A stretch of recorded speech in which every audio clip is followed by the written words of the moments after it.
Dans la chaleur du crépuscule, alors que la poussière des feux s'élevait au-dessus des villages et que l'odeur du sang se mêlait à la fumée, commençait un rituel appelé mariage, mais qui ressemblait davantage à une exécution publique. La jeune fille était conduite devant la foule, non pas comme une épouse, mais comme une victime. Son corps tremblait de peur, mais ses mains étaient maintenues de force par des femmes de sa famille, tandis que les hommes préparaient déjà une coupe remplie d'un liquide chaud qui brillait à la lueur des torches. C'était du sang, frais, encore chaud, parfois humain, mais le plus souvent de bœuf ou de chèvre. On la forçait à boire jusqu'à ce qu'elle vomisse, tandis que les larmes coulaient sur son visage et que la foule scandait des mots anciens promettant fertilité et soumission. C'est ainsi que commençait la vie d'une femme mariée dans une tradition où l'amour n'avait aucune importance et où le corps n'était qu'un réceptacle destiné à perpétuer la lignée. Les chroniques historiques et les notes ethnographiques des voyageurs du XIXe siècle ont conservé la description de coutumes qui font frémir même les chercheurs modernes. Dans les sociétés tribales d'Afrique orientale et centrale, le sang des animaux était considéré comme un lien entre les vivants et les morts. La mariée qui en buvait symboliquement s'unissait aux esprits de la famille de son mari. Mais en même temps, elle s'infectait, contractait des parasites intestinaux et des maladies qui mettaient souvent fin à sa vie en quelques semaines.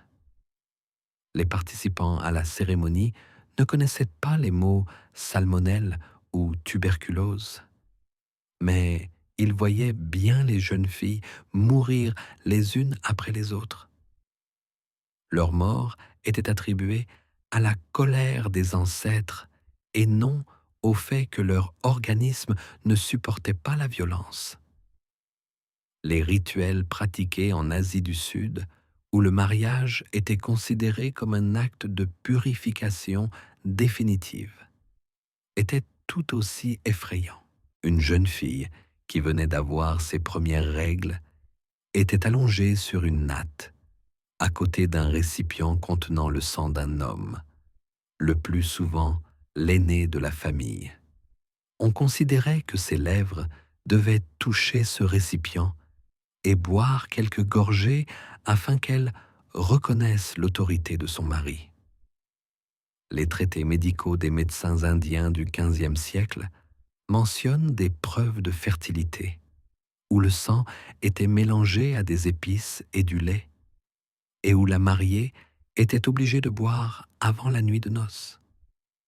Les filles s'évanouissaient, vomissaient, mais personne n'y prêtait attention. Un corps faible était considéré comme indigne de perpétuer la lignée. Dans ces cultures, le mariage devenait une épreuve non seulement pour l'esprit, mais aussi pour le corps. Outre le sang, la mariée devait subir des procédures mutilantes.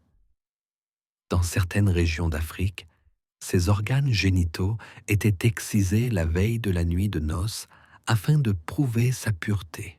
L'opération était pratiquée à l'aide de couteaux rouillés ou d'éclats de pierre, sous les cris des femmes de la famille et les acclamations des hommes. Les saignements étaient si importants que de nombreuses jeunes filles mouraient avant l'aube. Mais cela était considéré comme un honneur. Mourir le jour de son mariage signifiait se sacrifier pour la famille. Les ethnographes de l'époque coloniale ont laissé des notes laconiques. 4 personnes maintenaient la jeune fille. Le sang coulait sur le sol. Ensuite, on lui donnait à boire une infusion de sang de bouc et d'herbe. Derrière ces lignes se cachent de réelles souffrances, une odeur de fer, des cris de douleur et une foule qui y voyait non pas de la cruauté, mais une tradition. Les participants au rite croyaient que la douleur et le sang étaient nécessaires à la naissance d'une nouvelle vie et que c'était la seule façon pour une femme de devenir une bonne mère. Les décès étaient monnaie courante et personne ne les considérait comme une tragédie. C'était la volonté des esprits. Les nuits qui suivaient ces mariages étaient rarement paisibles. La jeune fille, affaiblie par la perte de sang et l'alcool qu'on lui avait forcé à boire, tombait entre les mains de son mari, qui devait achever le rituel. On considérait que si la mariée ne mourait pas la première nuit, cela signifiait que son corps était assez fort pour enfanter. Dans certaines régions d'Indonésie, il existe encore aujourd'hui des légendes sur les cercueils de mariage, des caisses qui étaient conservées près de la maison du marié. On y plaçait les mariés qui n'avaient pas survécu à leur nuit de noces. Leurs funérailles se déroulaient sans deuil, car la mort était considérée comme faisant partie du rituel. Tout cela se passait sous les yeux de la communauté. Personne ne demandait à la jeune fille si elle le voulait. Ses proches la préparaient à la douleur depuis son enfance. Ils lui racontaient des histoires sur la façon dont une bonne épouse doit souffrir, lui montraient les corps mutilés de ses sœurs aînées, lui apprenaient à se taire lorsqu'on la coupait. La femme cessait de s'appartenir dès l'instant où elle était déclarée fiancée. Le sang des animaux, le sang de son mari, le sang de sa propre chair devenaient une seule et même boisson qui la liait à sa nouvelle famille. C'était une union fondée non pas sur la confiance ou l'amour, mais sur le sang et la peur. C'est précisément cette union qui devenait le symbole du pouvoir des anciens et des clans masculins. Plus il y avait de sang versé lors du mariage, plus leur clan semblait puissant. La jeune fille devenait une victime dont le corps était utilisé pour démontrer la force et le caractère sacré de la tradition. Et même si elle survivait, sa vie devenait une succession ininterrompue d'accouchements, de travail épuisant et de douleurs qui commençaient dès la première nuit de noces et ne s'arrêtaient jamais. La foule, habituée au spectacle de la douleur, ne se souciait guère de ce que vivait la jeune fille. Après la nuit de noces, son corps était non seulement meurtri, mais aussi infecté. Dans les descriptions historiques des pratiques indiennes et africaines, on trouve des témoignages de contrôle obligatoire. Le lendemain, les parents du mari examinaient le lit. Les taches de sang devaient être abondantes, comme preuve de la virginité et de la pénétration réussie.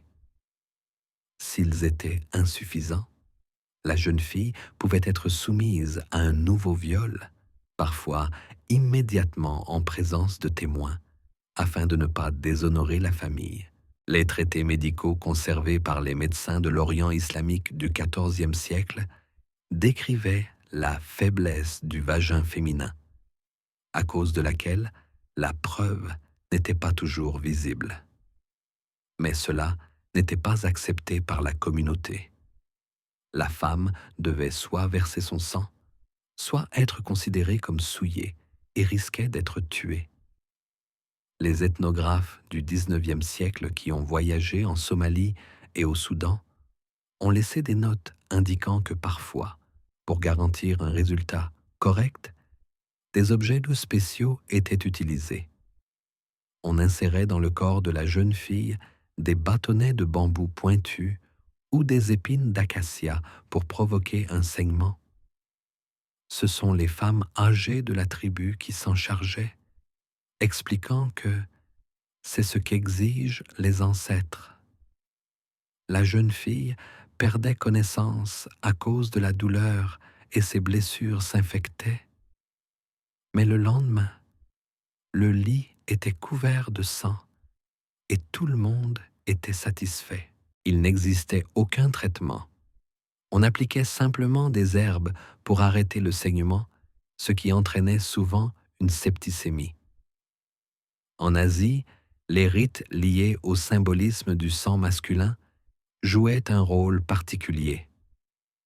Dans certaines régions de l'Himalaya, on exigeait de la jeune mariée qu'elle boive un mélange de sang du marié et de vin de riz. On considérait que sa fertilité dépendait directement de sa capacité à absorber la force de son mari. Les mariés qui s'empoisonnaient avec ce mélange mouraient souvent la nuit même d'infection ou d'étouffement, mais cela ne faisait que renforcer la croyance dans le rituel. Une chair faible n'est pas digne de perpétuer la lignée. Les chroniques médiévales des monastères tibétains mentionnent que des éléments religieux étaient ajoutés au mariage. Le sang était considéré comme une offrande directe aux dieux et les souffrances de la mariée comme la preuve de sa disposition au mariage. La douleur accompagnait également les rituels de purification. Dans certaines régions d'Asie du Sud-Est, il était d'usage de recouvrir une jeune fille de sang animal de la tête aux pieds, puis de la forcer à rester debout sous un soleil de plomb jusqu'à ce qu'elle s'évanouisse. Cet acte était censé laver son enfance et la préparer à la vie adulte. Les contemporains décrivaient l'odeur du sang en décomposition, le nuage d'insectes qui recouvrait le corps et la foule qui se moquait des souffrances de la jeune fille. Les brûlures de la peau, les ulcères infectieux et la déshydratation étaient des conséquences courantes. Les filles mouraient souvent, mais les anciens affirmaient que c'était un signe du ciel et que la mariée elle-même était responsable, indigne du rituel. Les épreuves nuptiales, qui testaient l'endurance, occupaient une place particulière. Dans certaines régions d'Éthiopie, la jeune mariée était obligée de courir plusieurs tours autour du village après s'être fait inciser les jambes pour saigner. Elle devait montrer qu'elle supporterait la douleur pour le bien de la famille. Toute chute était considérée comme une honte et les proches pouvaient achever la jeune fille à coups de bâton. Le mariage se transformait ainsi en une arène où le corps de la femme était ostensiblement détruit, tandis que la communauté se délectait du spectacle, le justifiant par des paroles anciennes sur l'honneur et la fertilité. Ces coutumes étaient renforcées par le pouvoir des hommes et des prêtres. Dans chaque rituel, le sang servait non seulement de symbole de nouvelle vie, mais aussi d'instrument de contrôle. La femme devait montrer sa volonté de souffrir et de se soumettre. Si elle mourait, sa mort devenait partie intégrante du mythe de la lignée, renforçant le pouvoir des clans masculins. Si elle survivait, elle devenait la preuve vivante de la force de la tradition. C'est précisément pour cette raison que ces pratiques se sont transmises au fil des siècles, malgré leur cruauté et leur mortalité évidente. Mais les cas où des rites funéraires étaient associés aux rites matrimoniaux étaient particulièrement effrayants. Dans certaines tribus d'Afrique de l'Est, il existait une croyance selon laquelle le sang d'un défunt renforçait le mariage. On donnait à la jeune fille à boire le sang dilué d'un parent décédé du marié, croyant que cela la lierait à la tribu pour toujours. Les ethnographes ont conservé des descriptions de ces mariages. Une jeune mariée qui se débat et pleure, des coupes remplies d'un liquide épais et visqueux, les cris des anciens affirmant que les esprits exigent un sacrifice. Il ne s'agissait pas simplement de moquerie, mais d'une torture institutionnalisée, soutenue par la peur religieuse et la cruauté collective. Et plus le sang coulait lors des mariages, plus le mythe de la sainteté de la tradition se renforçait. Les gens voyaient la mort, mais ne la considéraient pas comme une tragédie. Pour eux, cela faisait partie du mariage, du chemin obligatoire de la femme qui transformait sa vie en une succession de souffrances et de soumission. Et c'est précisément dans ce sang qu'une nouvelle union naissait, une union qui n'avait rien à voir avec l'amour ou le consentement. Les prescriptions religieuses et le pouvoir des prêtres rendaient ces rituels matrimoniaux presque indestructibles. Lorsque le sang coulait dans la hutte nuptiale ou sur la place publique, les anciens et les chamans proclamaient « C'est ce qu'exigent les esprits, c'est ce qu'enseignent les ancêtres, telle est la volonté des cieux. » Dans le sud de l'Inde, les brahmanes interprétaient les textes anciens en affirmant que la femme devait se purifier par la souffrance et qu'elle ne pourrait alors donner naissance à des fils dignes de la lignée. En Afrique du Nord, les imams dissimulaient ces pratiques sanglantes en invoquant la tradition tribale, affirmant que la douleur est un sacrifice pour Allah.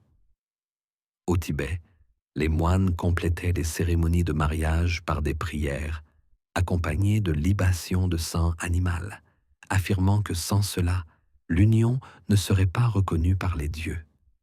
C'est ainsi qu'est née non seulement une tradition, mais un dogme enraciné dans la crainte d'être puni pour avoir désobéi. Le pouvoir politique soutenait ces pratiques comme moyen de contrôle. Les jeunes filles étaient otages des coutumes. Leur corps devenait un instrument de démonstration de la puissance des clans masculins. Dans les chroniques des voyageurs arabes du Xe siècle, on trouve des descriptions de la façon dont les souverains du Soudan organisaient des mariages collectifs, où le sang de dizaines de mariés se mélangeait sur la place publique. C'était un spectacle édifiant. Plus les souffrances étaient grandes, plus le pouvoir du chef était fort. En Indonésie, au XVIIe siècle, les princes locaux ordonnaient que les rituels matrimoniaux soient célébrés à la cour afin que tous puissent voir la soumission des femmes et le caractère sacré de la tradition. Ainsi, la souffrance personnelle d'une jeune fille devenait un spectacle politique. Les craintes religieuses renforçaient le silence. Une femme qui refusait le rituel était considérée comme maudite. En Éthiopie, on croyait que si la mariée ne buvait pas le sang de l'animal, ses enfants seraient laids ou morts-nés. Au Tibet, on disait que les esprits des montagnes provoqueraient une avalanche sur le village si le rituel était interrompu. En Inde, on croyait que les déesses se détourneraient de la famille si la jeune fille ne versait pas son sang pendant la nuit de noces. Ces menaces étaient si fortes que même les mères préparaient leurs propres filles à la torture, sachant que le refus signifierait la mort non seulement de la jeune fille, mais aussi de toute la famille. La crainte d'une punition collective renforçait le rituel plus que n'importe quelle loi. Ce qui était particulièrement effrayant, c'est que la religion transformait la mort de la mariée en honneur. Une jeune fille qui mourait pendant sa nuit de noces était enterrée comme victime des dieux, et sa tombe devenait un lieu de culte. Les chroniques des missionnaires du XVIIe siècle ont conservé des descriptions de villages où ces tombes étaient considérées comme sacrées. On y apportait de la nourriture, on y déposait des morceaux de tissu, croyant que l'esprit de la défunte bénirait les récoltes. Ainsi, La tragédie acquérait une aura de sainteté, et la torture se transformait en don du ciel. Les jeunes filles vivantes voyaient que la mort lors d'un mariage ne suscitait pas la pitié, mais l'adoration, ce qui brisait leur résistance avant même la cérémonie. Le sang devenait un symbole universel de soumission. En Bengale, il existait des coutumes selon lesquelles les maris enduisaient le visage de leurs épouses de leur sang le jour du mariage, laissant ainsi une marque d'appartenance. En Afrique, les anciens faisaient parfois une incision sur la poitrine du marié et de la mariée, les obligeant à échanger leur sang. Mais en réalité, c'était un moyen de souligner que le corps de la jeune fille était désormais entièrement soumis à son mari. Les chroniques européennes du XVe siècle, décrivant les pays d'outre-mer, rapportaient ces coutumes avec horreur, mais n'intervenaient pas. Pour les colonisateurs, c'était une preuve de sauvagerie qui pouvait être utilisée pour justifier leur conquête. Mais même là où les missionnaires coloniaux tentaient d'éradiquer les mariages sanglants, la religion trouvait des moyens de contourner l'interdiction. L'interdiction de boire du sang était remplacée par une purification par saignée ou par des coups rituels qui devaient faire couler au moins une goutte de sang de la jeune fille. Le pouvoir des hommes restait inébranlable. La douleur était une condition nécessaire au mariage, et sans elle, l'union était considérée comme invalide. Même dans les régions où les pratiques sanglantes avaient disparu, leurs souvenirs subsistaient dans les contes, les légendes et la peur des femmes qui savaient que leur corps n'appartenait pas à elles-mêmes, mais à leur clan et aux dieux. Ce système, fondé sur la douleur et le sang, n'était pas le fruit du hasard, mais un mécanisme soigneusement élaboré. Il renforçait à la fois le pouvoir religieux, le contrôle politique et la hiérarchie sociale. Les jeunes filles devenaient un rappel vivant que la tradition est plus forte que l'individu, que la souffrance est le seul moyen d'être reconnue. Et c'est précisément ce mélange de religion et de politique qui a transformé la cérémonie de mariage d'un événement personnel en un acte collectif de violence qui a duré des siècles. Lorsque les missionnaires européens et les fonctionnaires coloniaux ont été confrontés pour la première fois à ces rites matrimoniaux, leur réaction a oscillé entre l'horreur et le calcul froid. Les rapports des administrateurs britanniques du XIXe siècle contiennent des descriptions de mariages en Inde et en Afrique où les mariés mouraient avant l'aube. Certains fonctionnaires ont dénoncé cette barbarie et exigé l'interdiction de ces pratiques, tandis que d'autres estimaient qu'une intervention détruirait l'ordre social et provoquerait des émeutes. C'est pourquoi, dans la plupart des cas, les autorités ont préféré fermer les yeux. Les puissances coloniales utilisaient la cruauté d'autrui comme un instrument. Les mariages sanglants publics étaient pour elles la preuve d'une sauvagerie qu'elles pouvaient exploiter à des fins politiques. Mais elles-mêmes ne se pressaient pas d'éradiquer ces traditions, car la souffrance des femmes contribuait à maintenir la soumission des communautés.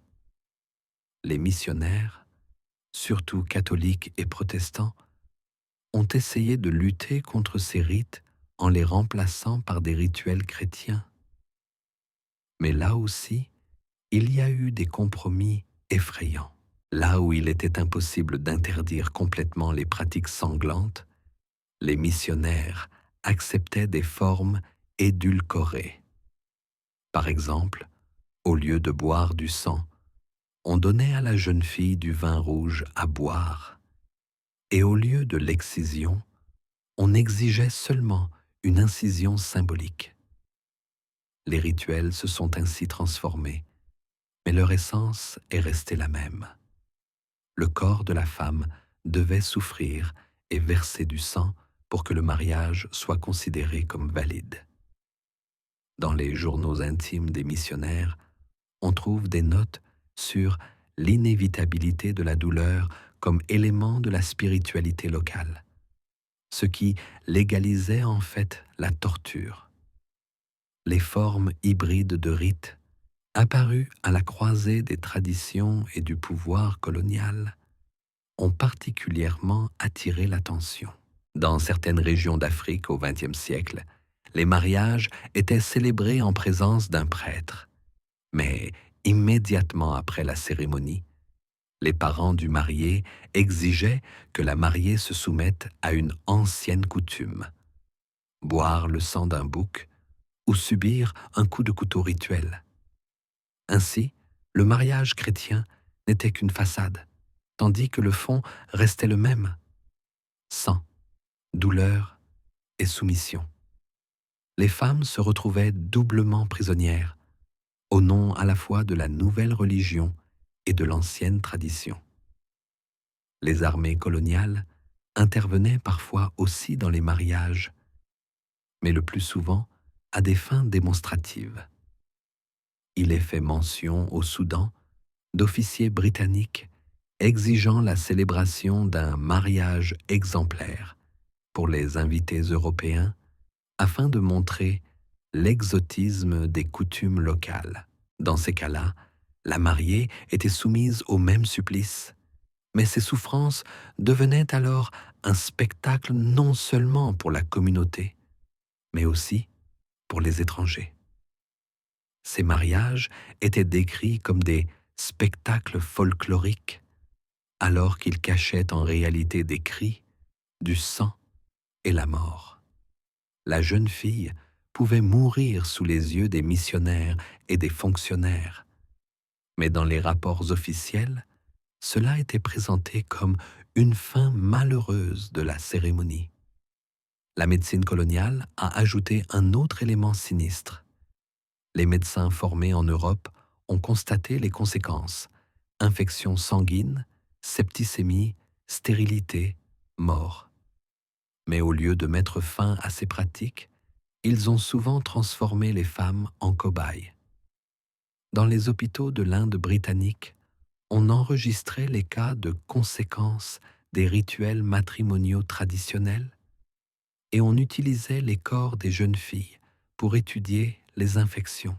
Les filles qui avaient survécu à leur mariage se retrouvaient à l'hôpital avec des plaies purulentes et des hémorragies, mais elles n'étaient pas soignées pour être sauvées, mais pour être observées. Les rapports coloniaux indiquaient laconiquement: cas d'infection septique après un rituel matrimonial étudié. Et ces quelques lignes devenaient une justification scientifique de la souffrance. La situation était particulièrement grave dans les régions où les autorités coloniales utilisaient les anciens locaux comme intermédiaires. Pour conserver leur pouvoir, ceux-ci étaient autorisés à poursuivre les rites et ils soulignaient à leur tour leur nécessité. Les filles restaient les pions de cette politique. Même au XXe siècle, beaucoup d'entre elles mouraient lors des rituels matrimoniaux, et les missionnaires ne relevaient que des difficultés dans la christianisation de la population. Ainsi, la religion et le pouvoir colonial n'ont pas mis fin au mariage sanglant, mais leur ont simplement donné une nouvelle forme, plus cachée, mais non moins cruelle. Cela a duré des décennies. Sous les yeux des Européens, des filles étaient mutilées et tuées, et cela était considéré comme faisant partie du patrimoine culturel. Les archives conservent des photographies où des fonctionnaires souriants posent aux côtés des jeunes mariés. Et ce n'est qu'en regardant attentivement le visage de la mariée que l'on peut voir les traces de peur, de douleur et de sang. Ces clichés sont des témoignages muets de la manière dont les puissances coloniales et les missions religieuses ont transformé la mort des femmes en un compromis culturel sous le couvert de la tradition et de la civilisation. Aujourd'hui, plusieurs siècles après les rituels décrits, le souvenir des mariages sanglants n'a pas disparu. Dans certaines régions d'Afrique et d'Asie, les traditions ont été préservées sous une forme cachée, sous le couvert du patrimoine culturel ou de la pratique religieuse. Officiellement, les gouvernements et les organisations internationales interdisent les rites mutilants, mais dans les villages, on continue à organiser secrètement des cérémonies où les filles sont forcées de boire du sang d'animaux, subissent des incisions douloureuses ou voient leur pureté vérifiée lors de leur première nuit de noces. Les journalistes et les défenseurs des droits humains contemporains recueillent les témoignages de femmes qui ont vécu de telles expériences, des récits de cris, d'évanouissements, de parents qui les maintenaient pendant que les anciens leur infligeaient des coupures avec des couteaux émoussés. La mémoire de cette tradition ne se transmet pas dans les chroniques, mais dans les cicatrices sur les corps des vivants. Le traumatisme psychologique est souvent aussi grave que le traumatisme physique. Les femmes qui ont vécu de tels mariages racontent leurs cauchemars nocturnes, leur peur de l'intimité, leur haine de leur propre corps. Beaucoup restent stériles à cause des infections ou des blessures subies pendant la nuit de noces. Mais dans les communautés, le culte du silence persiste. Une femme qui décide de parler de ce qu'elle a vécu risque d'être bannie, accusée d'avoir déshonoré sa famille. Ainsi, la peur continue d'agir, même lorsque les pratiques elles-mêmes disparaissent progressivement. Les médecins du XXIe siècle sont confrontés aux conséquences de traditions dont leurs patients ne parlent pas ouvertement. Les rapports de l'Organisation mondiale de la santé indiquent que des dizaines de milliers de femmes souffrent chaque année de complications liées aux rites culturels associés au mariage. Septicémie, infertilité, douleurs chroniques, troubles post-traumatiques. Tout cela est l'héritage direct de coutumes autrefois considérées comme sacrées. Au Soudan, en Éthiopie, en Indonésie et en Inde, les médecins continuent de signaler des cas où une jeune mariée est admise à l'hôpital le lendemain de son mariage, en sang ou dans le coma. Mais souvent, les proches ne permettent pas d'intervenir, estimant que c'est ainsi que cela doit être. Les chefs religieux contemporains ne condamnent pas toujours ces pratiques. Dans certains pays, les imams et les prêtres continuent de justifier la douleur par la nécessité de préserver la tradition ou la volonté des ancêtres. Les politiciens exploitent ce thème de manière encore plus cynique. Lors des campagnes électorales, ils promettent de défendre les valeurs culturelles, derrière lesquelles se cachent des coutumes sanglantes. Et bien que dans les villes, de nombreux jeunes rejettent les anciens rituels, dans les villages, ceux-ci sont respectés comme une loi, par crainte de la colère de la communauté et des esprits. Ainsi, le sang reste une partie intégrante de l'union matrimoniale, même si ce n'est pas toujours ouvertement. La mémoire joue un rôle particulier. Même là où les rites ont disparu, la peur qu'ils inspirent perdure dans les légendes et les récits familiaux. Les femmes âgées se souviennent comment on les maintenait au sol, comment elles criaient, comment un liquide chaud au goût métallique coulait dans leur bouche. Ces souvenirs sont transmis aux filles et aux petites filles, et même si les mariages ne sont plus accompagnés de sang, les femmes elles-mêmes se marient avec crainte. L'ombre psychologique du passé fait partie intégrante du mariage, ce qui signifie que le rituel est plus vivant dans la mémoire que dans la pratique. Les journalistes, chercheurs et documentaristes du XXIe siècle continuent de consigner ces histoires, mais même les images les plus effrayantes ne peuvent rendre l'odeur de pourriture, le goût du sang et le sentiment d'impuissance que des millions de femmes ont connu. Les caméras montrent des visages effrayés, soumis, brisés, mais derrière chaque visage se cache un système qui, pendant des siècles, a considéré la souffrance des femmes comme une condition nécessaire au mariage. Ces chroniques ne ressemblent pas à des récits d'un passé lointain, mais à la confession d'une histoire vivante qui se poursuit ici et maintenant. C'est pourquoi parler des mariages sanglants n'est pas seulement une étude des coutumes cruelles, mais aussi un miroir dans lequel se reflète la nature même du pouvoir et de la religion. Le mariage, qui devait être une union, s'est transformé au fil des siècles en une arène de douleur où le corps de la femme était sacrifié au nom du mythe de la fertilité et de l'honneur.